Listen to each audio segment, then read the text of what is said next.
Hi guys and girls, welcome back to my vlog. Today I thought I would talk about something called interoception, which is a little known sense that isn't really talked about, and I thought I would come on here and talk about it. So you're probably wondering, what is it? What is interoception? I have never heard of it. Well, interoception is the sense that allows us to notice all of our internal body signals. So things like when your tummy is rumbling, or if your heart is racing, body temperature as well, and pain. They're just a few of the things. There's a long list of things. So for me, I am quite under responsive to these. I never feel hungry. There are very few times that my belly will rumble, and obviously a rumbling stomach tells you that you're hungry. Now, if your stomach, like mine, does not rumble, mine only occasionally rumbles, and I'll tell you when that is. It's normally in the morning, and it's not always. It's sometimes if I have a really early tea the previous day, and then my belly will rumble early the next morning, then I'll know, right, I need some breakfast. But then if it doesn't rumble for the rest of the day, or it doesn't rumble the next day, I don't know when I'm hungry. When am I supposed to eat? How am I supposed to know that?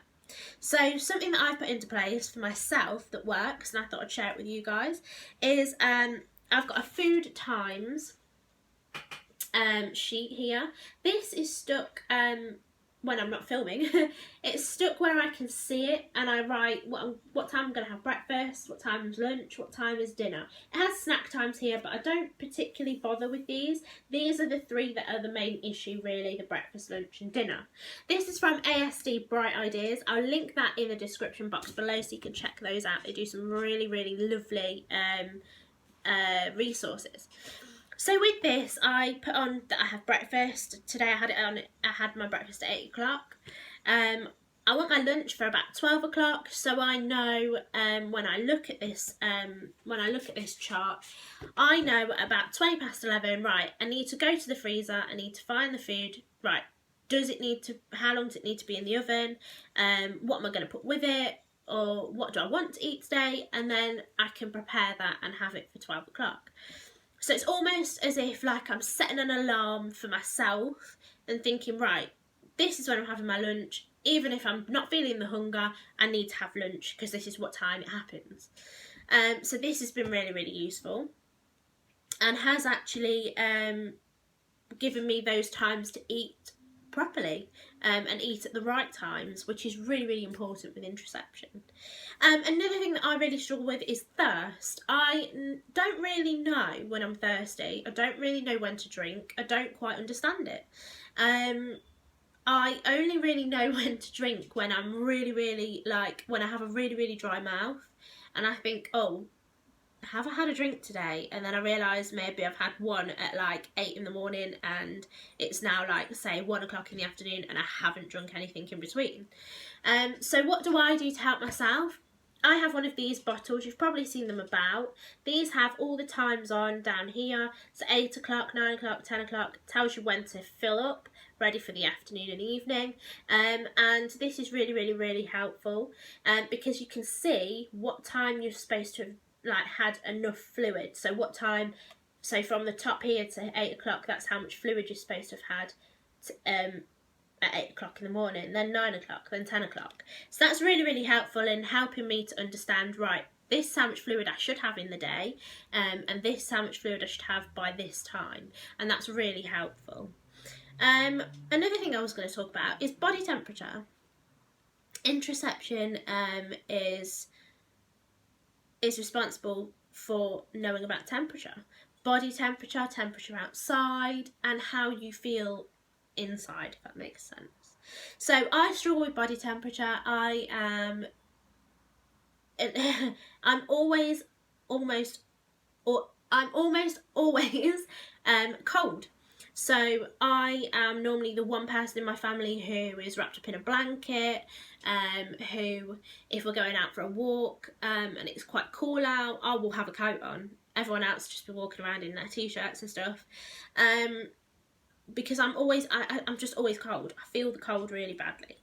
But when it's in the summer like this and it's quite warm, it's quite hot, I struggle again because my body temperature is really hot and then the outside temperature is really hot, and I really struggle to regulate my body temperature and to be quite cool and relaxed, and so it can be really, really uncomfortable. So some of the things that I found that work for me to sort of get to that comfortable body temperature, comfortable feeling, is I use a fan. And I also have a little USB fan I stick it that I put into my phone, and it just whirls around. It cools me down, so when I'm on the go, that's what I take it everywhere with me. I also have a frozen drink. It's always in the freezer, normally a bottle of water or a bottle of like Ribena or dilute drink. Just make it up, put it in the freezer, freeze it, and then by the time I get home, if I'm out or when I'm really hot and I think, oh God, I need to cool down, I need to do something, I just go into the freezer, get the bottle out, and I've got a frozen drink. That really, really helps. Something else that helps is running your wrists just here and here under cold water, a few seconds for each, because the veins are so close to the skin here that it helps to take that coolness all around your body, which really helps to cool you down. So pain, I have a really high tolerance for pain. So things such as like getting bruises and don't even know how I've done them. Things like, say if I don't know, say if I cut myself, maybe sometimes I don't even notice I've cut myself until I see it and I'm like, oh gosh, how did I do that? So things like that. But you can also be quite overly sensitive to all of these things. And I think actually, interoception is largely related to sensory processing, I would say, because it's a lot of the things that it's linked to is the sensory processing side, and I have lots of struggles with my sensory processing, which I've already talked about, and so interoception, I think, is linked hand in hand with sensory processing disorder. I hope this video has been really helpful in letting you know what interoception is. Maybe you've learned something new, maybe you didn't know about interoception. I would like to see what you struggle with. I would like to hear what you struggle with. Do you struggle with the same things that I struggle with? Are you undersensitive or are you oversensitive? Let's get a conversation going and let's see if we can share some of our strategies that we use to help ourselves. So comment in the comment section below, and I hope to see you guys really, really soon. I hope you have a lovely day. Bye!